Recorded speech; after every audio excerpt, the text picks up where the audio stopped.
man, finding a water source right here by the house. Check it out.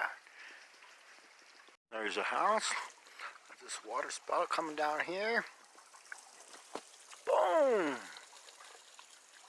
Oh yeah, baby. So, what we got here,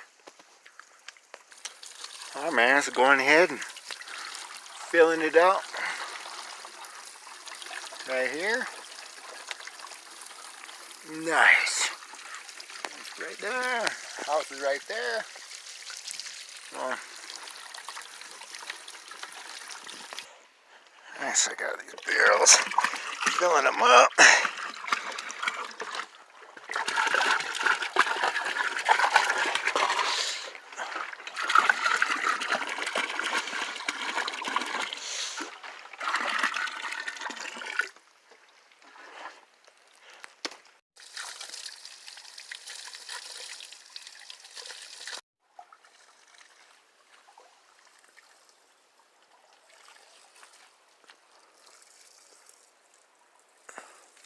Alright, so now not only do I have a nice little waterfall here alongside of the house, I have, right here I've got 132 gallons of water now saved up.